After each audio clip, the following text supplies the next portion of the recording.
বিসমিল্লাহির রহমানির রহিম। আসসালামু আলাইকুম ওয়া রাহমাতুল্লাহি ওয়া বারাকাতুহু। কিশোরগঞ্জের কষাকরা ইউনিয়নে পূবের বন্দে নই পশ্চিম বন্দে এসেছি। আপনারা দেখতে পাচ্ছেন এখানে কিন্তু 2 দিনে বৃষ্টি এসে যায়, কিন্তু আসলে এখানে কিন্তু বৃষ্টির পানি থাকে না, তবে পানি চলে যায়।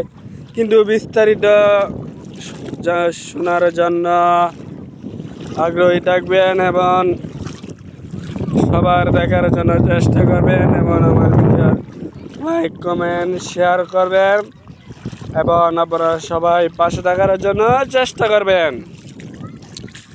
এখানে আপনারা দেখতে পাচ্ছেন যে এখানে 2 দিন বৃষ্টি হয়েছে, ফিটি বৃষ্টি হয়েছে, কিন্তু দাম বৃষ্টি হয় নাই। ফিটি বৃষ্টি হওয়ার কারণে যে 2 দিনে অনেক বেড়ে যায়, যে আসলে পানি এখান থেকে যাওয়ার জন্য বন্ধ করে দিয়েছে। যা আমরা যদি এখানে পানি যাওয়ার জন্য না দেই, পানি যাওয়ার জন্য না দিলে তারা নাকি জোর করে ফিশারি দিবে, সেই জন্য তারা বন্ধ করে দিয়েছে।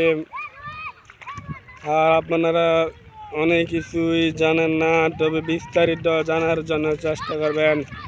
এই পানি কিন্তু এখান থেকে চলে যায়, কিন্তু ওই যে আপনারা দেখতে পাচ্ছেন যে এই দুইটা ফিশারি কিন্তু মাঝখানে এখানে কিছুদিন আগে ঝগড়া হয়েছিল যে ফিশারি দেবার জন্য, যে আসলে কিন্তু এখানে পানি যাওয়ার জন্য দিতে চাইবে না তারা। কিন্তু আমরা বারবার বলেছি যে এখানে একটু পার কেটে দিবার জন্য, যে আসলে এখানে ঝগড়া হয়েছিল কিন্তু ফিশারি দেওয়ার জন্য।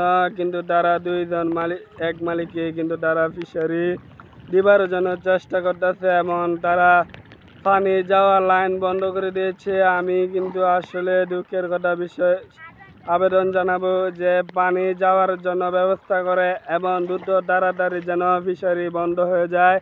সেই জন্য যেন গরিবের কৃষকরা যদি বা চাল ক্ষেত করে তারা যদি কিছু খেতে পারে, তারা সুখ শান্তি এবং তারা আরাম করতে পারবে।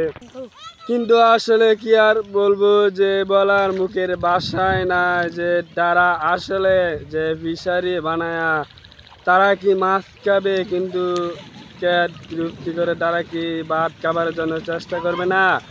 আমি সরকারের কাছে বিশেষ আকুল আবেদন জানালাম যে ফিশারি বন্ধ করার জন্য দ্রুত তাড়াতাড়ি এবং পানির লাইন চালু করার জন্য দ্রুত তাড়াতাড়ি আমি আবেদন জানালাম। আসসালামু আলাইকুম ওয়া রাহমাতুল্লাহি ওয়া বারাকাতুহু।